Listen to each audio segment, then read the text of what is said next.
Hello दोस्तों, मेरा नाम प्रियंका जामगढ़े है और आज हम त्रिपिटक से यमक वगु पढ़ रहे हैं, जो कि गौतम बुद्ध भगवान की पवित्र वाणी से बोला गए हर एक शब्द इसमें समाहित है त्रिपिटक में, और उनके सत्य वचन इसमें मौजूद है, जिससे हमारी ज़िंदगी में बहुत परिवर्तन होगा अगर हम इसे अपनी ज़िंदगी में लाते हैं तो चलिए हम पढ़ते हैं। अक्कोची मम अवधि मम अजीनी मम अहासी ये च तम अनुपनयन्ति वैरम ते सुपसम्मति। मुझे गाली दी, मुझे मारा, मुझे पराजित किया, ऐसा जो मन में नहीं सोचता उसी का शत्रु शांत होता है।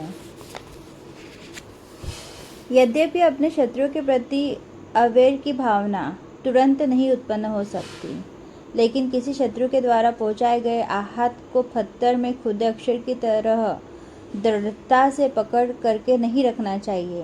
प्रयास करना चाहिए कि जैसे मिट्टी या रेत पर कुछ लिखे की भांति क्रोध आदि कुछ क्षण भले ही रहे, लेकिन क्षण भर के बाद मिट्टी पर लिखे अक्षर जैसे मिट जाते हैं, उसी प्रकार प्रयास का शत्रु के प्रति भेदभाव भुला देना चाहिए। क्रमशः प्रयास से एक ऐसा समय आएगा जब क्रोध आदि क्लेश जैसे समुद्र में लहर या पानी के ऊपर खींची रेखा की तरह क्षण भर में समाप्त हो जाएगा। रेखा क्या खींची, उसी समय पानी भर गया। इसी तरह क्रोध क्या आया, उसी समय शांत हो गया। यही परम शांति की अवस्था का द्योतक है।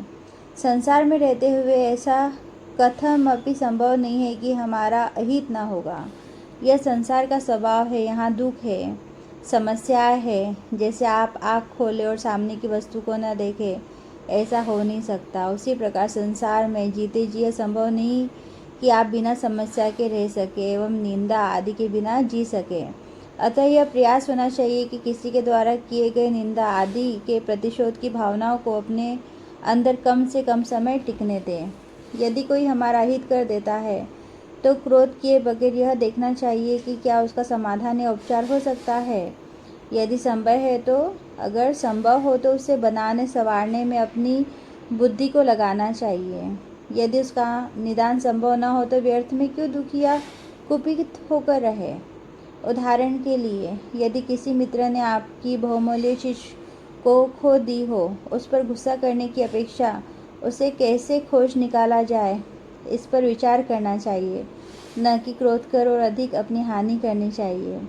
वैसे ही यदि कोई बहुमूल्य चीज़ जलकर राख हो गई हो तो उसका कोई अब उपचार या समाधान न बचा हो तो अपना कर्मफल मानकर उसे स्वीकार कर लेना चाहिए, न कि क्रोध कर अपने अंदर एवं परिवार के वातावरण में परेशानी पैदा करनी चाहिए। सुखी जीवन जीने की यही कला बुद्ध भगवान ने उपदिष्ट की है। So thank you so much. अगर आपको मेरा चैनल अच्छा लगता है तो प्लीज़ लाइक एंड सब्सक्राइब ज़रूर करिए और इसे ज़्यादा से ज़्यादा शेयर करिए, जिससे कि हम सभी जितने भी मानव, जीव जंतु, पशु पक्षी, जितने भी यहाँ पर हम जीते हैं इस दुनिया में, सबका कल्याण हो, भला हो। नमो बुद्धाय। Thank you so much. मिलते हैं हम नेक्स्ट वीडियो में। Bye bye, take care.